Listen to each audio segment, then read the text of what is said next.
Ассаляму алейкум ва рахматуллахи ва баракату. Тема урока, как продолжение урока дуа, как Аллах отвечает на мольбы, на дуа своих рабов. Мы с вами, братья, говорили, что дуа – это один из видов поклонений, и не просто поклонение, а один из самых величайших видов поклонения, где человек выявляет свою преданность к Аллаху, искренность и показывает, что он раб беззащитный, что он перед ним и что он нуждается в его помощи. И это очень важно, потому что это есть основа поклонения. Даже если мы с вами будем совершать более значимые виды поклонений, как, например, намаз, мы же не можем все-таки сравнить, то есть дуа и намаз. Намаз, конечно, выше. Или пост, который Аллах Тааля сделан для нас фарзом. Да? Даже если мы будем совершать намаз и не будем понимать этого, перед кем мы стоим, кто такой Аллах и кто такие мы, то ценности этих наших намазов перед Аллахом никакой ценности не будет. Это будут просто наши телодвижения, Аллах сохласын, и Аллах может даже такие телодвижения и не принять. Поэтому дуа вот как раз показывает суть поклонения, когда ты чувствуешь, когда ты понимаешь, что ты не можешь без него. И в конце еще прошлого урока, если вы помните, я затронул вот эту тему, тема единобожия, таухида, где мы с вами привели хадис посланника Аллаха, саллаллаху алейхи салям, где посланник Аллаха запретил нам просить у Аллаха таким образом: «О Аллах, прости меня, если захочешь». Да? То есть нельзя так просить у Аллаха. Нужно быть настойчиво. И когда мы стучимся в двери, нужно стучаться так, чтобы нам открыли. Потому что тот, кто обращается к Аллаху и говорит: «О Аллах, помоги мне, если хочешь», или «прости меня, если захочешь», это значит что? Это значит, что если не захочешь, тогда не помогай мне, я сам справлюсь. Если не захочешь, тогда не прощай меня. Это значит, у этого человека болезнь в таухиде, в единобожии, в имане. Человек, который взывает к Аллаху и просит у него, он должен понять, что если Аллах не простит его, то кто его простит? Если Аллах не простит его, он погибнет. Поэтому Адам, алейхиссалям, когда совершил грех, он не стал упоминать про свои достоинства. А у Адама, алейхиссалям, мы знаем, у него было много достоинств. Всевышний Аллах приказал всем ангелам падать ниц перед ним. Но ведь он, когда каялся, когда делал таубе, истигфар, он не стал говорить: «О Аллах, ты же вот всех ангелов заставил падать ниц передо мной». Нет, он про это не говорил. Он не сказал, что вот ты создал меня своими руками. Аллах Тааля в Коране же так сказал. Что заставило тебя, Иблису, Аллах как сказал? Что заставило тебя, что помешало тебе падать ниц перед тем, кого я создал своими руками? Он про это не упоминал. Он не сказал, что он Абуль-Башар, что он вот отец всего человечества. Он сказал: «Раббана залямна анфусана». О Аллах, мы проявили несправедливость по отношению к самим себе. Он признал свою слабость. Он сказал: «О Аллах, я беззащитный. Ва ин лам тагфир лана ва тархамна ланакунанна миналь хасирин». И если ты не простишь нас, и если ты не смилостивишься над нами, не проявишь к нам милость, то мы окажемся в убытке, мы погибнем. Все. Вот поэтому, машаллах, суть, смысл, изюминка этого поклонения в том, что ты показываешь свое рабство, свою беззащитность. Если Аллах тебе не поможет, тогда все, никто тебе не может помочь. Если Аллах не даст тебе пропитании, тогда тебе никто не даст. То, что «ля манига лима агдайт». Посланник Аллаха после каждого намаза призвал нас делать такой зикр: «Аллахумма ля манига лима агдайт, ва ля мугтия лима манагат». О Аллах, кому ты дал, его никто не может это запретить. Его никто не может этого лишить. Если ты кому-то дал что-то, то никто не в состоянии лишить его этого. А если ты кого-то лишил, то никто не может дать ему это. Поэтому дуа – это есть таухид, это есть наша вера. И вот Всевышний Аллах, Он призывает нас всегда, во всем, взывать к Нему, просить у Него, надеяться на Него, уповать на Него. И Он научил нас через посланника, саллаллаху алейхи вассалям, через свою книгу и сунну Его пророка, научил нас, как правильно совершать этот вид поклонения.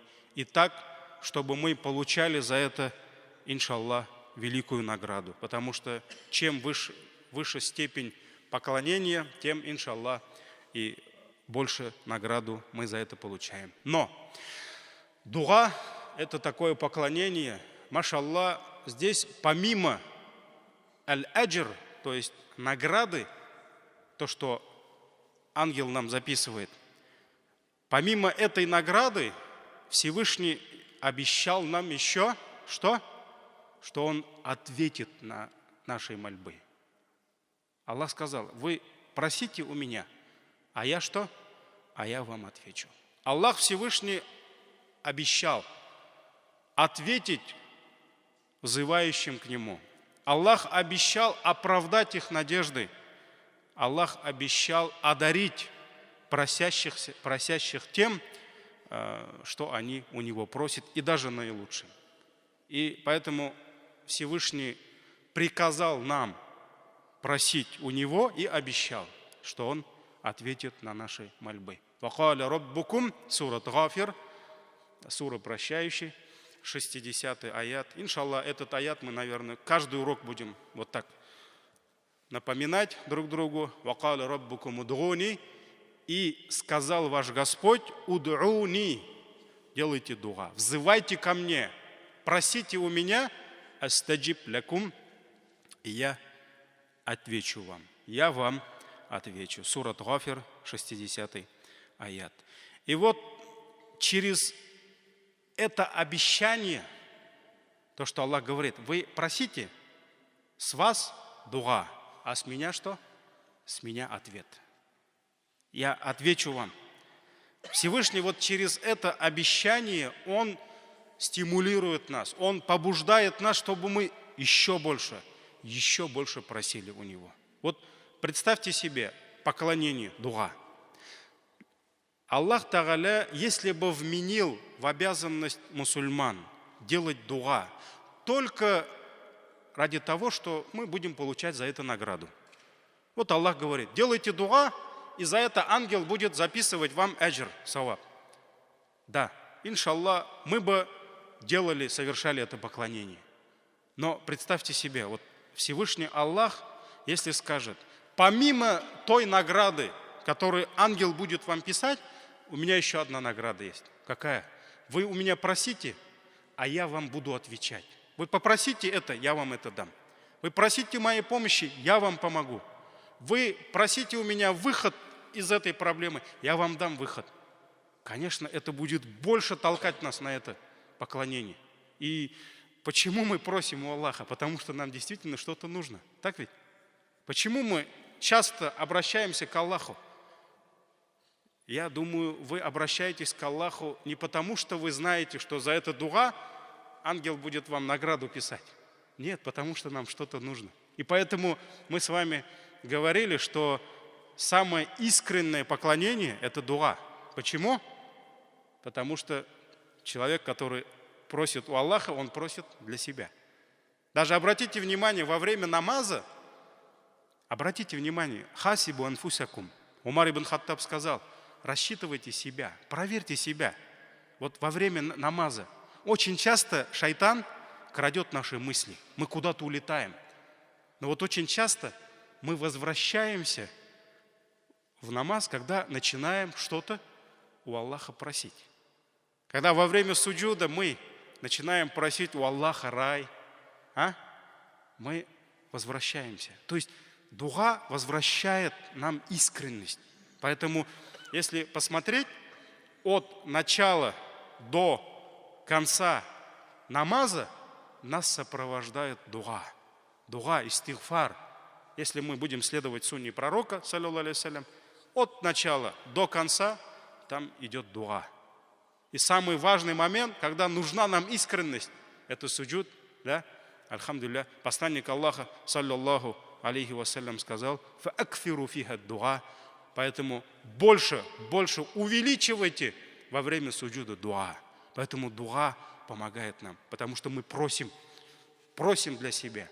И вот это, машаллах, дополнительная награда нас. И это стимул, который толкает нас к этому великому поклонению. Поэтому чем больше человек, чем больше и чаще будет обращаться к Аллаху с просьбами, чем больше и чаще он будет делать дуа, тем больше Аллах будет любить этого раба. И из двух рабов Аллах любит больше того, который больше и чаще будет взывать к Аллаху и просить у Него. Вот это особенность, это особенное качество нашего Создателя Всевышнего Аллаха. И Суфьян ат-Таури, когда обращался к Аллаху, он говорил такие слова: «Яман, о тот, который больше любит из своих рабов тех, которые больше и чаще просят у него». То есть, чем чаще человек будет обращаться к Аллаху, тем Аллах будет больше любить его. И Суфьян ат-Таури говорил: «О тот, который гневается на тех своих рабов, которые не взывают к нему, которые не делают ему дуа». То есть, получается, Аллах, чем больше у него просишь, тем Аллах больше будет любить тебя. И чем человек будет меньше просить у Аллаха, тем Аллах будет больше гневаться на него. И Суфьян ат-Таури завершал свою мольбу такими словами: «О Аллах, только Ты такой, других больше нет». И вот действительно это дуа Суфьян ат-Таури передает нам Ибн Аби Хатим. И вот действительно, вот мы сегодня живем на этой земле, и мы знаем, что на этой земле жили, живут и будут жить очень много богатых людей. Очень много жили богатых, там фараоны были, Намруд был, да, короли, цари, императоры, ну сегодня мы их называем президентами, олигархами, так ведь? Очень много. И у них Аллах Тааля, альхамдулилля, дает им много. Но какими бы богатствами, каким бы состоянием цари, президенты, императоры не обладали, они все равно не любят, когда у них просят много. Так ведь? Когда у них часто просят. Да? И да, среди царей, среди императоров, олигархов есть очень такие, не просто богатые, а есть щедрые люди, которые действительно, может, там, понимают состояние других, там, хотят помочь им, да, но какими бы они щедрыми не были, к нему придешь один раз, попросишь, он даст, второй раз, третий, и на четвертый раз он скажет: у тебя совесть есть? А, брат, у тебя совесть есть? Ты давай немножко этот уж, ладно? Потому что они рабы. Потому что все равно у них есть нафс, у них есть шайтан, который боится, что он может лишиться своего богатства. Этого богатства у него может в один прекрасный день оказаться меньше. Так ведь? Поэтому он этого боится. Это мы рабы такие, это наша участь. Так ведь? И поэтому Суфьян ат-Таури говорил: «О Аллах, только Ты такой». Потому что Аллах, Он обладатель несметных богатств. И Всевышний Аллах, Он не боится, что у него имущество может убавиться. У него имущество не может убавиться. Поэтому Аллах Тааля ганиюн хамид, Он богатый, достохвальный. И Он любит, когда рабы больше и больше взывают к Нему, обращаются к Нему. И Сальмануль Фариси, ради Аллаху анху, передает нам хадис посланника Аллаха, саллаллаху алейхи вассалям, где пророк сказал: Всевышний Аллах хайюн карим, Он стеснительный и щедрый. И Аллах стесняется оставить протянутую к Нему с дуа руку пустой. То есть Аллах стесняется оставлять наши руки, с которыми мы взываем к Аллаху. Вот в этом есть фадилят, раф'аль яд фид дуа. То есть в этом есть превосходство. Почему? Можно дуа делать, не поднимая руки. А можно дуа делать, если нет запрета на это в сунне, можно дуа делать, поднимая руки. Вот в чем прелесть? Посланник Аллаха сказал: Аллах стесняется оставить вот эти руки пустыми. Аллах стесняется. И это получается качество Аллаха. Этот хадис нам передает Абу Дауд, имам Тирмизи, Ибн Хиббан. И вот Всевышний Аллах, Субхан Аллах мы говорим, Аллах пречист от всех недостатков. И у Него нет причин, чтобы Он стеснялся своих рабов. Но Аллах стесняется. Люди, рабы, очень часто не стесняются Аллаха. Совершать грех на Его земле, питаться Его плодами и идти против Него.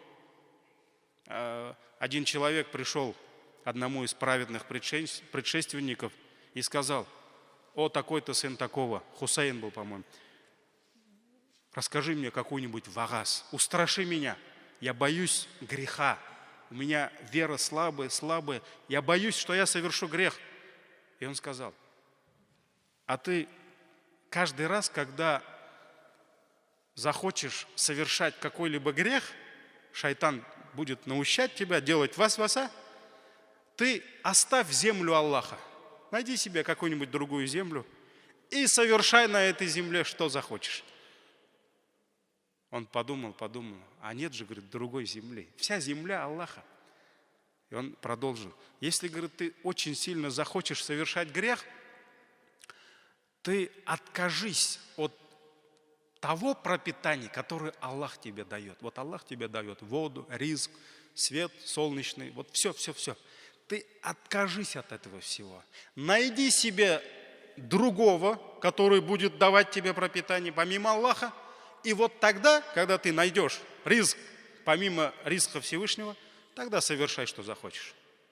Он подумал и говорит: а нет такого риска. Нет другого пропитания, кроме того, что Аллах дает. И он продолжает: если ты, говорит, очень сильно захочешь совершить какой-либо грех, ты найди такое укромное место, где бы тебя Аллах не видел. И Аллах не увидит тебя. И тогда, там, где Аллах тебя не видит, ты можешь совершать все свои грехи. Он подумал, говорит: а нет такого места, чтобы Аллах не видел меня. И он продолжает. Это 3, да, уже? 4. Он говорит: если ты очень сильно захочешь совершить какой-либо грех, ты представь себе, вот придет к тебе ангел смерти, схватит тебя за шею, и когда он начнет вытаскивать твою душу, чтобы эту душу вернуть Аллаху, ты договорись с ним. Ты скажи ему, чтобы он не забрал твою душу, чтобы он ушел, все, вернулся к Аллаху. И вот когда он уйдет, оставит тебя, тогда совершай все свои грехи, пожалуйста. И он говорит: ангел смерти, он не станет слушать меня. Потому что ангел смерти, он не стучится ни в одни ворота, ни в одну дверь.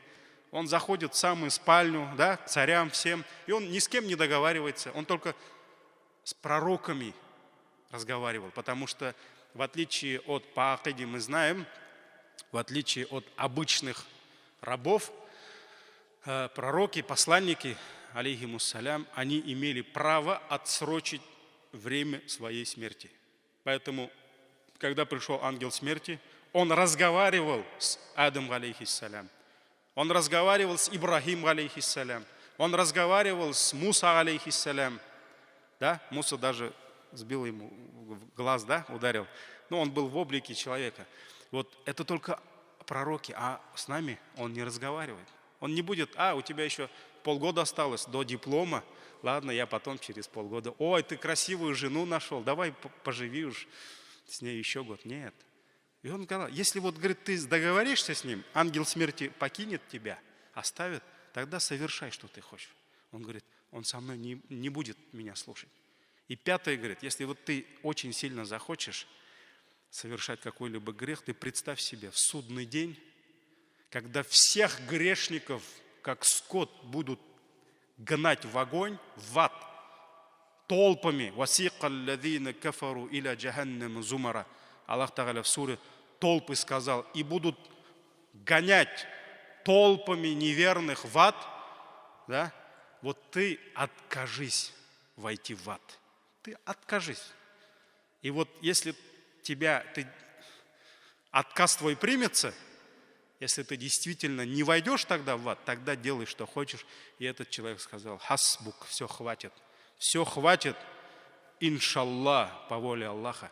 Я не буду совершать грех на его земле, питаясь его пропитанием, ризком Всевышнего Аллаха. Когда он меня видит, и когда моя душа обязательно вернется к нему, и когда Аллах будет наказывать людей, и у никого нет гарантии, что мы не окажемся в этой толпе. Поэтому мы, люди, очень часто не стесняемся. Мы не стесняем, Аллах стесняется. Это качество Всевышнего Аллаха. И вот Аллах, иншаллах, Он стесняется, когда мы, поднимая руки, будем просить у Него, Аллах Тааля стесняется оставить эти руки без ответа, пустыми. Всевышний Аллах отвечает на наши мольбы. И Всевышний Аллах, Он милостив к нам, и Он не только отвечает, Он ждет от нас, когда же мы будем взывать к Нему, когда же мы будем просить у Него, когда же мы будем просить прощения у Него за наши грехи. И как мы знаем в хадис мутаватир, то есть это самая наивысшая степень достоверных хадисов, этот хадис нам передает менее чем 30 сахабов, сподвижников. Ученые говорят, 28 сподвижников передали от посланника Аллаха, саллаллаху алейхи вассалям, этот хадис. То есть этот хадис, он на уровне Корана, говорят. И вот здесь, в этом хадисе, посланник Аллаха, саллаллаху алейхи вассалям, сообщил нам, что когда наступает каждая треть каждой ночи, да, и вот это когда вот наш сон самый сладкий, да, когда наш нафс получает дозу самого сладкого сна, Всевышний Аллах наиболее близок к нам и обращается к нам. И говорит своим рабам, нет ли среди моих рабов тех, которые взывают ко мне? Взывают ко мне. Я бы им ответил. Аллах говорит, нет ли тех, которые взывают ко мне, делают дуа? Я бы им ответил. Нет ли тех, которые просят у меня что-то, я бы им дал. И нет ли тех, которые просят у меня прощения, каются за свои грехи, я бы им, что? Я бы им простил эти грехи. И вот это каждую ночь, когда вот эта треть во время сухура, да, перед утренним намазом, да, когда сон самый сладкий, этот хадис в сборнике имама Бухари и Муслима, вот, машаллах, Всевышний Аллах, Он не нуждается в нас. Ему не нужны наши молитвы, Ему не нужны наши мольбы, Ему не нужны наши истигфары, Он не нуждается в этом, но Он ждет, и Он обращается к нам. Нет ли таких, которые взывали бы ко мне, делали бы дуа, я бы ответил им. Я бы ответил им, этим рабам. Нет ли тех, у которых грехи? Есть среди нас те, у которых грехи. Правильнее бы спросить, есть ли среди нас те, у которого нет грехов? Так ведь? У нас у всех грехи. Да? И вот Аллах говорит, неужели у вас нет грехов? Неужели у вас нет прегрешений, за которые вы хотите попросить у меня прощения, делать таубе? Я бы простил вам. Я бы простил вам ваши грехи. Машаллах. Что может быть ценнее для нас? Очень много братьев, сестер, мусульман недооценивают ценность магфира. Магфира, то есть прощение. Когда мы на уроке, я помню, когда в мадресе учились, нам шейх объяснял превосходство курбана. Да? Когда мы закалываем животное, он нам объяснял, что Аллах прощает наши грехи и так далее, и так далее. И вот один из студентов, братьев попросил шейха, а вы, говорит, еще больше можете нам перечислить фадаиль, то есть превосходство? Что еще за это будет? Может, Аллах там баракат даст, да? Еще что-то. Он говорит, а вам прощения Аллаха не хватит? Аллах обещал вам простить ваши грехи. Многие из нас, мы не понимаем, что в прощении грехов это уже все там есть. Аллах дает нам ризк, и этот ризк останавливает что? Грех. Аллах дает нам баракат, и этот баракат останавливает наши грехи. Машаллах, Аллах открывает нам врата своей милости, и эти врата закрывают наши грехи. Вот дверь мой домой, дверь открыта, а там мусор. Невозможно открыть, да? Если мусор убрать, дверь она сама откроется. Так ведь? Вот этот мусор, наши грехи, они лишают нас радости, они лишают нас счастья, они лишают нас счастья, благополучия в семье, детей, бараката. Они лишают нас счастья в вечной жизни. И вот Аллах Тааля говорит, вам не нужен магфират, прощение мое не нужно вам? Пожалуйста, просите у меня, я вас прощу. 3 обращения. Кто ко мне взывает, я бы ему ответил. Кто просит у меня конкретно, я бы ему отдал то, что он просит, дал бы ему. И кто просит у меня прощения, я бы простил его. Поэтому Аллах обращается, и Он не нуждается в нас. А мы каждый миг, каждое мгновение нуждаемся. У нас столько грехов, у нас столько проблем, у нас столько болезней, да, столько проблем, и нам нужна помощь Аллаха. Аллах говорит, просите у меня, вот часы приема, да, вот если бы глава города так нам сказал бы, у кого какие проблемы, 3 часа ночи я только вас буду ждать. Только вас. Никакой очереди нет. Да? Просите у меня. Я вам все дам. Там тебе надо этот бизнес подправить. Все, зайдешь ко мне. Я тебе выпишу там деньги, еще что-то. Да? У тебя там проблемы, врача не можешь найти. Все. Тебе гарантия. Ты квартиру хочешь поменять. У тебя сын там не может трудоустроиться. Если бы глава так сказал, тут целый пол улицы было, никто бы не спал бы. Глава небес и земли. Аллах говорит, попросите у меня что-нибудь, я бы дал вам, я бы дал бы вам. Попросите у меня прощения, я бы простил вас. Понимаете, вот, а мы люди беспечные. Мы не хотим лишать свой нефс. А? Я не про вас, я про себя говорю. Поэтому вы не думайте, что мы все, у нас у всех есть нефс. И вот говорят же ученые, зима – это весна верующего. У кого-то зима, там, это проблема, да, он работает, он сеять не может, он пахать не может, он зарабатывать не может, зима. А мы, мусульмане, должны радоваться, что Аллах закрыл вот эти все фитны, у бабаев огорода нет, ну потерпите, инда бабайлара, ну потерпите. Аллах говорит, ученые говорят, это весна верующего. Вот как весной радуется тот, кто пашет, да, они все равно, наверное, радуются, да? Вот мусульманин должен радоваться, потому что есть время читать Коран, машаллах, есть время ходить на уроки, есть время тахаджуд делать, там, в 6 часов намаз или там еще позже, да? Вот поэтому, машаллах, мы должны пользоваться этими благами, мы должны пользоваться. Аллах призвал нас, побуждает нас просить у Него, и Он обещал нам, что Он ответит на наши мольбы. И вот из этого хадиса, из того аята мы понимаем, что если верующий будет взывать к Аллаху, если он будет говорить Ему про свои проблемы, если он будет открывать ему свои секреты, свои беды, страдания, Всевышний Аллах примет у него. Всевышний Аллах поможет тому, кто нуждается в его помощи. Всевышний Аллах оправдает надежды того, кто надеется на него. И Всевышний обещал нам это. Астаджиб лякум. Аллах сказал: «Взывайте ко мне, и я вам отвечу». Мы даже когда, некоторые ученые, когда просили у Аллаха что-то, они говорили: вот Аллах, я попросил у тебя, а теперь давай ответь мне.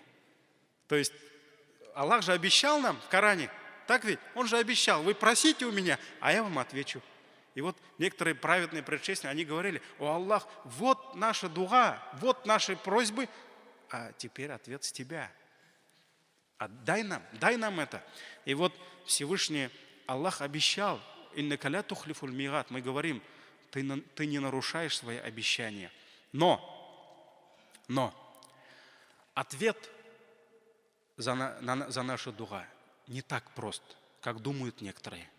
Вот очень часто и в мечеть приходят, и у нас такие вопросы возникают. Мы очень часто что-то у Аллаха просим. Может быть, очень искренне просим, да? Особенно, когда мы действительно нуждаемся в этом, когда у нас там, может быть, в семье проблемы, там ребенок заболел, да? Аллах Тааля иногда так нас испытывает, да? И создает нам условия, чтобы мы больше просили у Аллаха. Потому что каждый раз, когда мы его забываем, Аллах милостив, Он создает нам причины, чтобы мы его что? Вспоминали. Один раз один из руководителей в городе у меня спросил: вот, говорит, у нас, говорит, хазрат, что-то хоккеисты постоянно начали говорит, одни поражения, говорит. А я говорю: в этом же благо.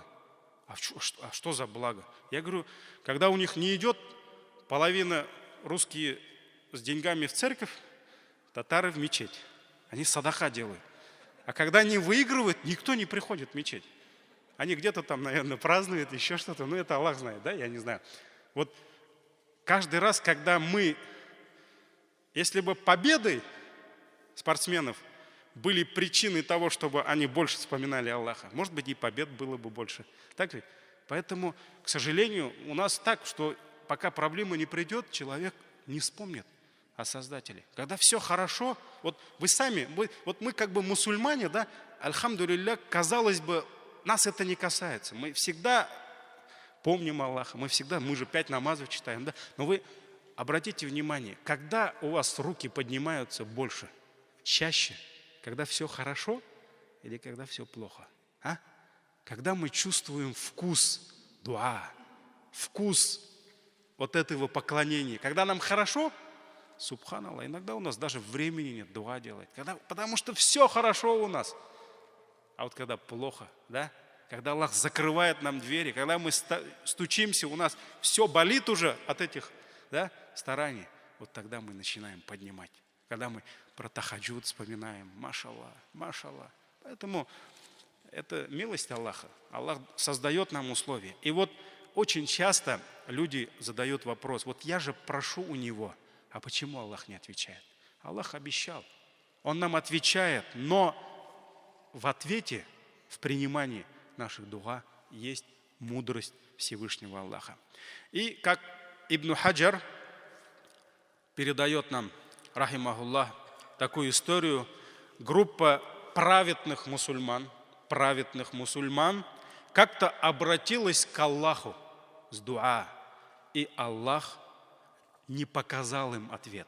То есть они не увидели ответ. Аллах не принял их дуа. И они начали задаваться вопросом, почему так случилось. И вот Ибн Хаджар объяснил это следующим образом.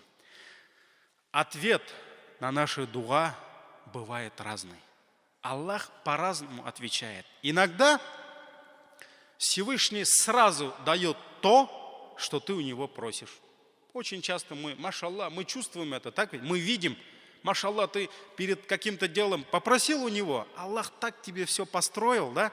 Всех людей отправил, от кого надо защитил тебя. Машаллах. Первый способ принятия дуа, Ибн Хаджар говорит, он дает тебе то, что ты у него просил.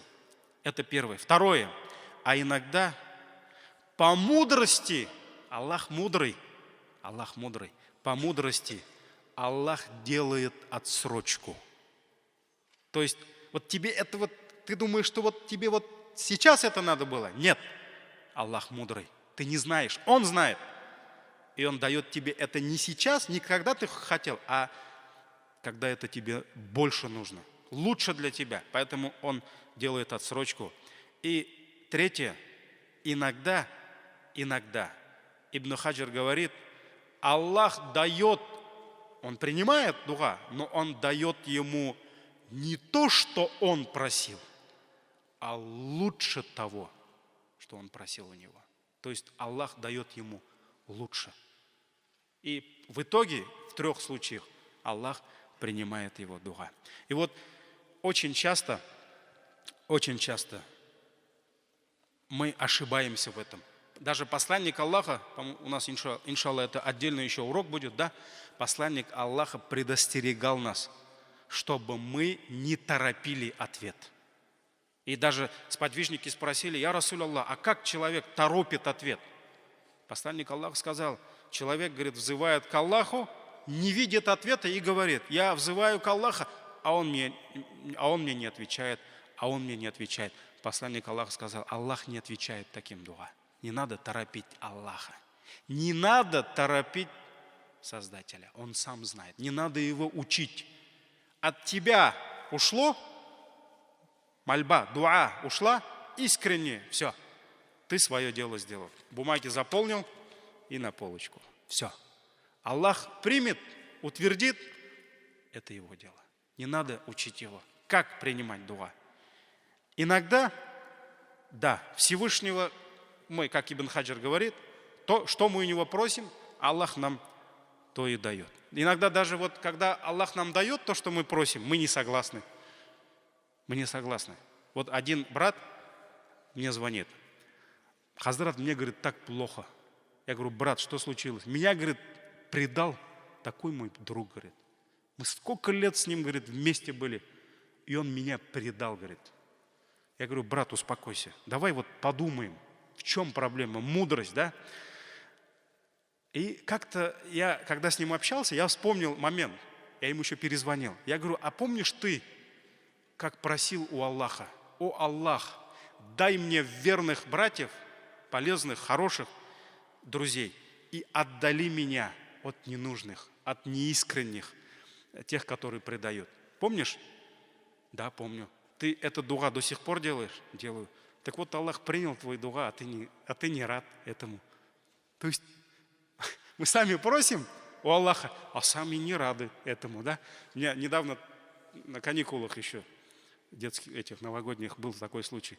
Я так вспомнил про деревню свою. Я говорю, сколько лет я уже по деревне пешком не ходил. Да? Сколько лет уже. О Аллах, дай мне возможность приехать в деревню и пешком походить где я босиком бегал, да? Дуа сделал, такой хороший дуа, машаллах, да? Про это дуа я что-то забыл, быстро же мы забываем, да? Приезжаю в деревню, Аллах дал минус 28 градусов, у меня дизель, все, не заводится. Бисмилля, я в валенке и иду по деревне пешком, машаллах, и недовольный. У меня машина не завелась, я там братьям звоню, братья, можно там прикурить, как называется, да? А потом вспомнил, машаллах, а что я просил-то у Аллаха? Аллах мне дал. Поэтому иногда мы сами не согласны, да? Аллах дает нам, машаллах. Иногда, как Ибн Хаджар сказал, Аллах делает отсрочку. Потому что Аллах знает, что вот это тебе не сегодня нужно. Вот очень часто, вот просто вспомните, да? Очень часто мы у Аллаха что-то просим, и не получается. Мы расстраиваемся. Но ведь, субханаллах, ты причиной взял, ты у Аллаха просил, все, Он тебе не дал. Через неделю Аллах то, что ты просил у Него, машаллах, Он тебе дал в наилучшим образом в то время, когда тебе это, оказывается, больше нужно было. И ты тогда вспоминаешь. Я вот очень часто сам вспоминаю, машаллах, а хорошо, что Аллах мне это неделю назад не дал. Хорошо, что мне Аллах тогда не дал. Потому что Аллах сам знает, когда тебе дать, машаллах. Аллах сам знает, когда тебе дать. Поэтому это милость Аллаха. И этому надо радоваться. Этому надо радоваться. И это испытание для нас. Аллах испытывает степень веры. Потому что ты же попросил у Него. Все. Ты же положился на Него. У тебя сердце должно быть спокойно. Если у тебя есть таваккуль, упование на Аллаха, успокойся. Ты же попросил у Него. Не проси у Него: Аллах, дай. Вот все же, время уже. Аллах сам знает, когда тебе дать. Поэтому это второй момент. Очень часто мы вот так говорим себе: альхамдулилля, что Аллах тогда не дал мне эту возможность. Машаллах, Он мне сейчас это дал. Так ведь? И третий момент. Аллах Тааля иногда дает нам совсем другое. Совсем. Но это не значит, что Аллах не дает нам это. Вот ты здесь дуа сделал, ты воззвал к Нему, ты попросил у Него, Он тебе не дал. Но не получилось у тебя. Но вот через год, через другой стороны, Аллах тебе в чем-то в другом дал. И, машаллах, это намного лучше, чем то, что ты у Него просил. Но это же не значит, что Аллах не принял твой дуа. Аллах сам знает, как мне дать. Вот очень часто, например, брат жениться хочет, да? Но это же проблема иногда. Нет жены, хочет жениться. Машаллах, он познакомился с мусульманкой, с девушкой. Казалось бы, да, все вот там такая воспитанная, улыбается, а еще красивая такая, стройная, да. Вот все, делает дуа. О, Аллах, машаллах, сделай, чтобы она была моей женой, да. Но вот что-то не получилось. Аллах закрыл все. Все, не получилось, отец не согласен, она у тебя что-то, ты весь расстроен. Вот я же так хотел соединиться с ней, да. А может быть, она, да, красивая, стройная, но может она какая-нибудь невоспитанная стерва, которая всю жизнь тебе кровь пила бы, да. Это очень часто так. Очень часто вот иногда приходит брат, мусульманин, которого я люблю, жена, сестра наша, которую мы должны любить ради Аллаха, да. Машаллах, и он весь такой жигит, красивый, она симпатичная, да. Все вот ненавидят друг друга. Вот думаешь, как можно так ненавидеть друг друга? Пытаешься, давайте, у вас же еще третьего талака не было, давайте построим семью, давайте, нет. Они ненавидят друг друга. А ведь он красивый, она красивая. Если так посмотреть на первый взгляд, все равно же видно, да, и по нему, и по ней. Они не хотят видеть друг друга. А такое бывает. Поэтому Аллах, может быть, машаллах, что? Аллах спас тебя от нее. Или от него, наоборот. Она просила. А потом Аллах тебе даст такую хорошую, машаллах, сестру. Поэтому это как иногда мать работает ножом на кухне, а ребенок 1,5 года видит что-то блестящее и просит: Бир, дай мне нож, да? А мать не дает. А ребенок-то плачет. У него же оружие есть свое, да? Шантаж. Плачет, орет: дай сюда, быстро. А она не дает. Почему? Субханаллах, дай ребенку нож. Дай, он же просит. Тебе жалко, что ли? Что за такая? Да?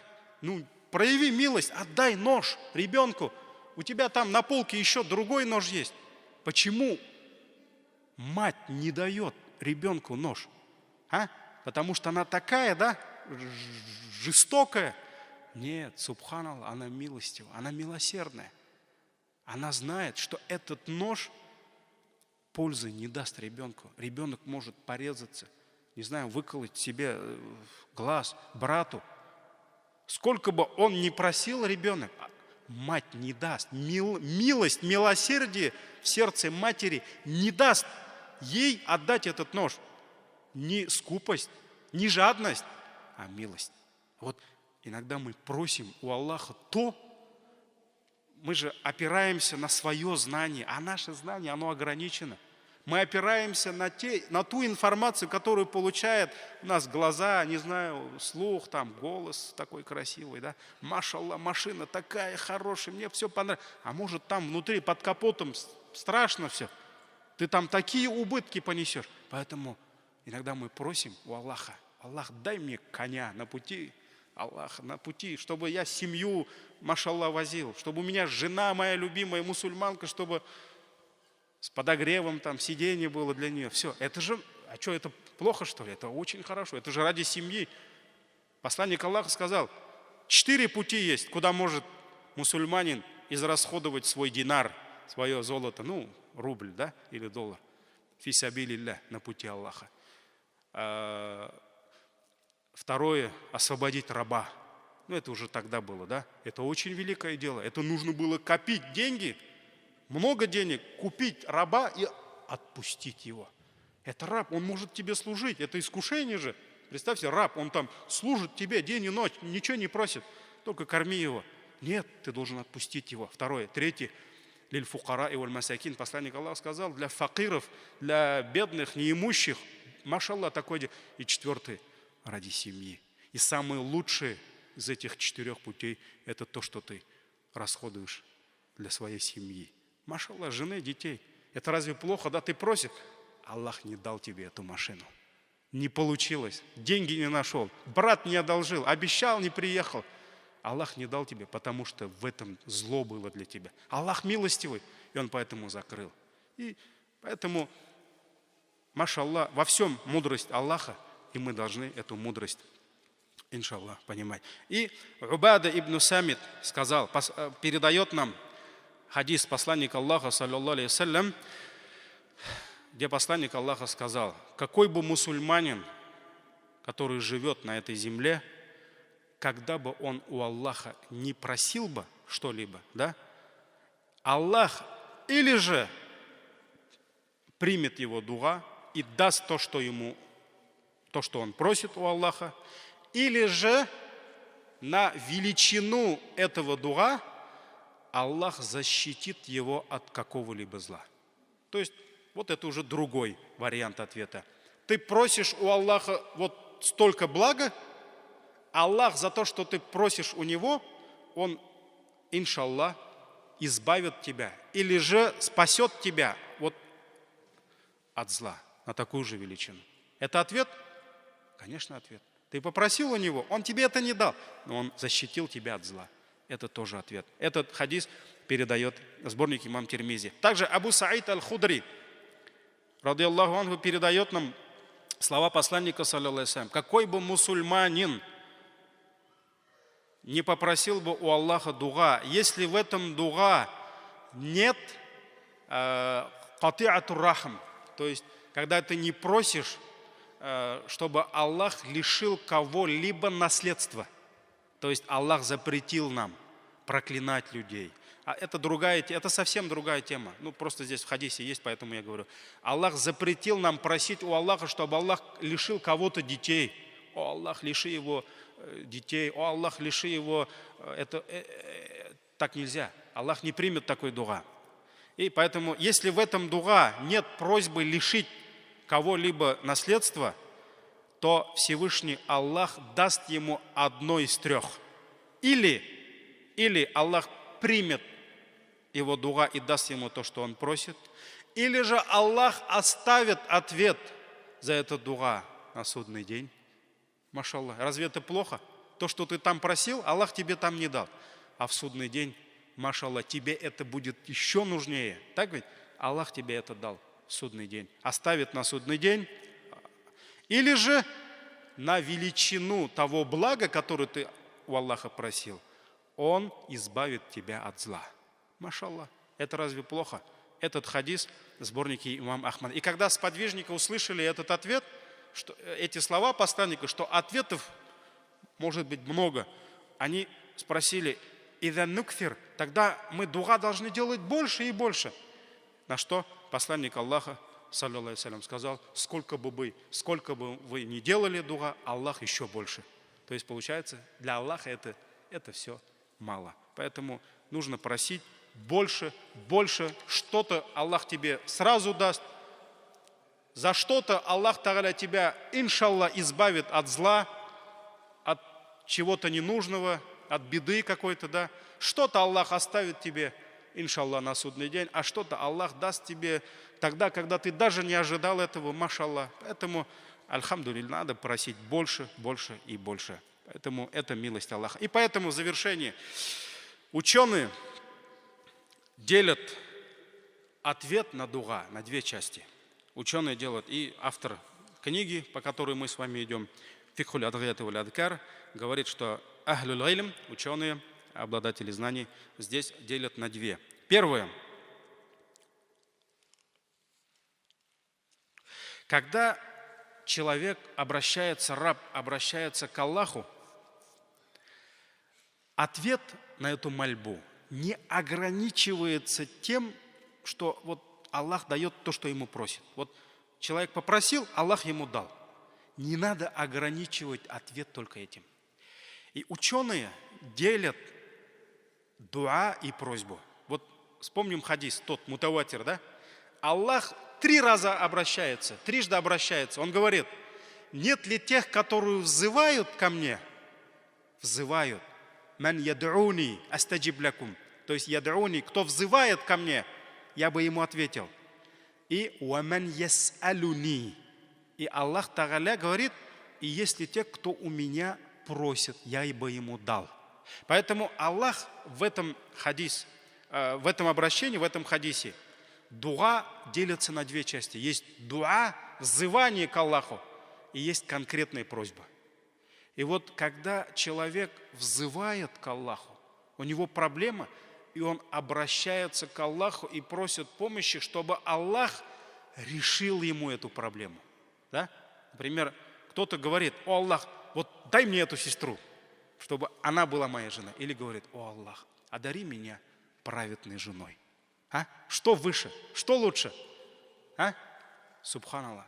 Второй вариант лучше. Когда ты дуа делаешь, а не просто просишь, о Аллах, вот она мне нравится, все мне дай ее. Нет, ты говоришь, о Аллах, дай мне, одари меня праведной женой. Аллах тебе сам отправит, иншаллах, эту жену. Он сам для тебя выберет, иншаллах. Поэтому дуа, взывание к Аллаху говорят больше ученые, чем просто что-то просить. Поэтому не надо ограничивать. Вот Аллах не дал тебе то, что ты попросил. Все, значит ответа нет. Это ошибка. 3-4 варианта, опираясь на хадисы, мы с вами обсудили. Так ведь? Это первый момент, на который указывают ученые. Да? Не надо ограничивать. Вот ты попросил, Аллах тебе... Вот то, что ты просил, не дал. Значит, не дал. Не ответил. Нет. Не надо ошибаться. Вот сколько вариантов. И второй момент. Мы должны это тоже знать и всегда помнить. Какое бы дело, какой бы вид поклонения не совершал раб, чтобы Аллах принял это поклонение, нужно, чтобы мы выполнили условия принятия. Так ведь? Есть условия принятия дуа. Если ты не выполнил это условие, все, Аллах не примет у тебя дуа. А есть еще преграды. Машаллах, ты здесь все выполнил, ты прочитал, машаллах, вот, все, в сунне, в Коране все указано. 10 условий, чтобы у меня Аллах принял поклонение. Там одно условие, чтобы не было преград. Мауанир. Если какая-то преграда будет, которая будет мешать принятию этого дуа, все, Аллах не примет. И вот эта тема следующего урока, иншаллах, если он. Я люблю вас ради Аллаха, и иншаллах, все любите друг друга ради Аллаха. Джазакум Аллах хайр. Субханак Аллахума бихамди, шаду ан ла иляха илля ан астагфирука ва атубу илейк.